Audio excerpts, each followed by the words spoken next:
வணக்கம். சற்று முன் வெளியான முக்கிய அறிவிப்படி ஒன்றுக்கு மேற்பட்ட வங்கி கணக்குகள் வைத்திருக்கும் அனைவரும் கவனத்தில் கொள்ளக்கூடிய மிக மிக முக்கியமான அறிவுகள் வெளியாகியுள்ளன.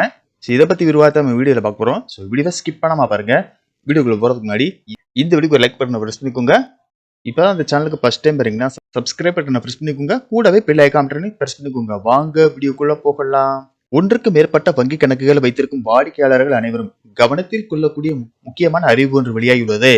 ஒன்றுக்கு மேற்பட்ட வங்கி கணக்குகள் இருப்பது நல்லது என்று தோன்றினாலும் நிறைய வங்கி கணக்குகள் வைத்திருந்தால் நீங்கள் சிலவற்றை கவனமாக கையாள வேண்டும். அதை பற்றி இங்கே பார்ப்போம். உங்கள் கணக்கில் குறைந்தபட்ச இருப்பு தொகை பராமரிக்காத போது வங்கிகள் அதற்கென குறிப்பிட்ட கட்டணத்தையும் அபராதமாக வசூலிக்கின்றன. சிலருக்கு நிறைய வங்கி கணக்குகளில் குறைந்தபட்ச இருப்பு தொகையை மெயின்டைன் செய்வது சவாலாக இருக்கும். பல வங்கிகளில் கணக்கு வைத்திருக்கும் நபர் வருமான வரி தாக்கல் செய்யும் நேரத்தில் பல சிக்கல்களை எதிர்கொள்ளலாம். உங்கள் ஒவ்வொரு வங்கி கணக்குகள் தொடர்பான தகவல்களையும் அதில் கொடுக்க வேண்டும். தற்போதைய காலத்தில் மக்கள் பெரும்பாலும் சூழ்நிலை காரணமாக வேலை செய்யும் நிறுவனங்களை விரைவாக மாற்றுகிறார்கள். அத்தகைய சூழ்நிலையில் ஒவ்வொரு நிறுவனமும் சம்பள கணக்கை திறக்கிறது. எனவே முந்தைய நிறுவனத்துடனான கணக்கு கிட்டத்தட்ட செயலற்றதாகிவிடும். எந்த ஒரு சேலரி அக்கவுண்டில் 3 மாதங்களுக்கு சம்பளம் பெறப்படாவிட்டால் அது தானாகவே சேமிப்பு கணக்காக மாற்றப்படும்.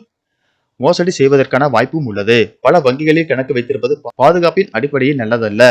நிகர வங்கி கணக்கின் அனைத்து கணக்குகளின் கடவு சொல்லையும் நினைவில் கொள்வது மிகவும் கடினமான பணியாகும்.